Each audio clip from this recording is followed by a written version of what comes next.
see so many of the things that happen all around the country with police murder and police violence.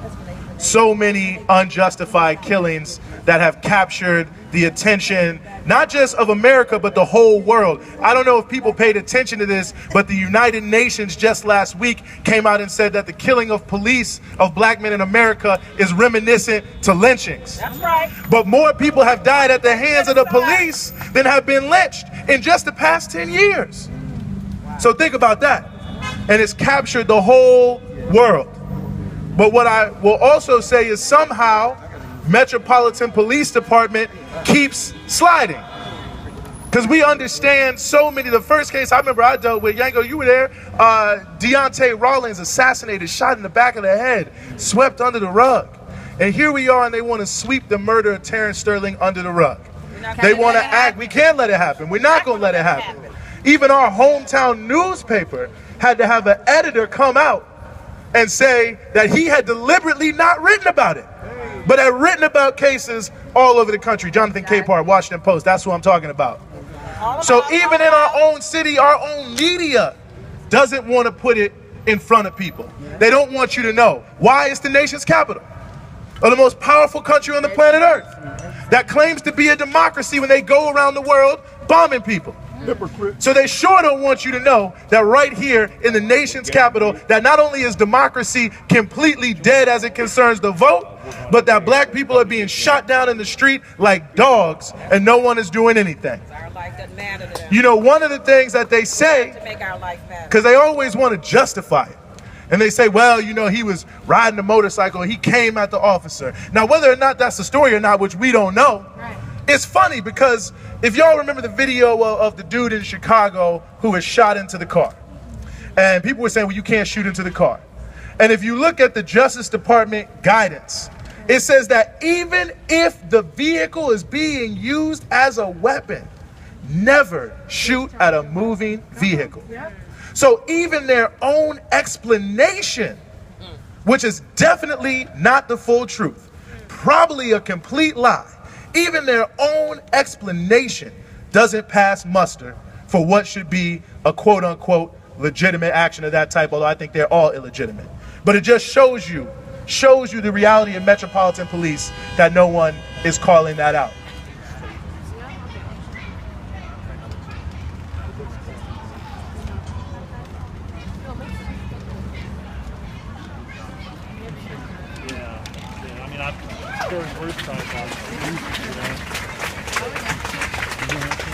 Please tell me your name. My name is Jerry Formey. Say your name again? Jerry Formey.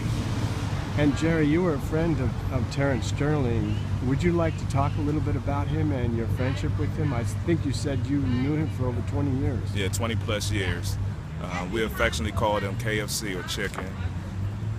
That came about because his first job he worked at Kentucky Fried Chicken, and the guys knew it around the neighborhood, and we used to always go there and see him at work all the time.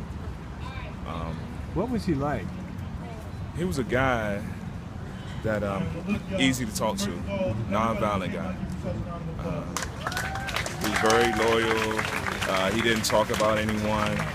He had a smile that would just light up the whole corner when he came through. We did a lot of things together. We hung out, we watched the Redskins game. We had barbecues, he come through. It's gonna be hard now because just the other day we all went out and watched the game, and you know, Terrence wasn't there. Do you think that the police should be held accountable for what they did? I do. I feel like everyone involved should be held accountable. The driver, the shooter, and the passenger side. I believe that they broke many protocols. It's a known fact, and justice needs to be served. We're standing just feet from the Teddy Bear Memorial, which is over here at the street. A number of speakers have spoken about this night, September 11th. Well, when I first heard about it, I just knew that it just didn't sound right. It was like a puzzle with missing pieces. And I know Terrence really well, and I know he would not intentionally ram a police car. He had respect for police officers, and we all do. We know it's a tough job that they're doing. We understand that. But the bad cops, the racist cops, then we really have to, the justice system really has to take a look at that. They need justice for everyone who was shot or wrongfully beat up by the police, or just the police brutality against everyone, not just blacks, but everyone. Thank you so much. You're welcome.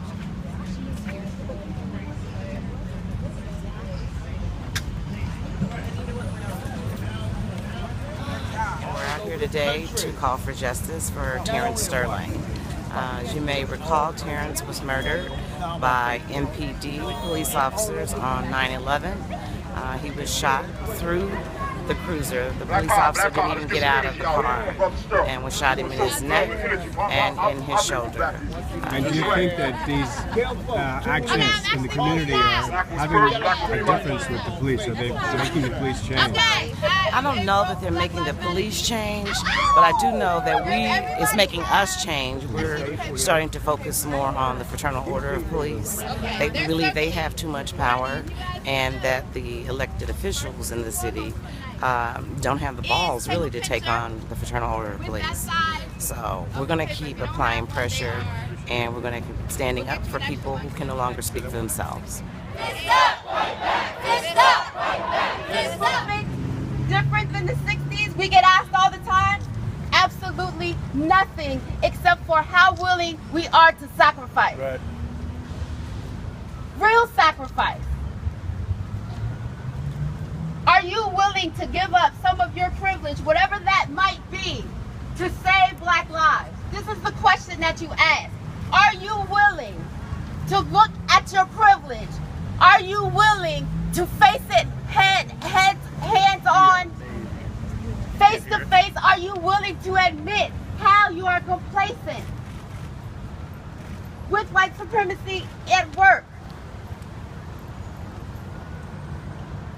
Terrence Sterling, this case in specific, his life and the way in which MPD, Mayor Bowser, and DC Police Union have treated the aftermath of his murder is despicable. It's disgusting. And they're taking it lightly while a family is mourning, while a community is mourning. There is no way that you can't take a black life in DC and not have it traumatize thousands of people. Nothing to lose but our change. We have nothing to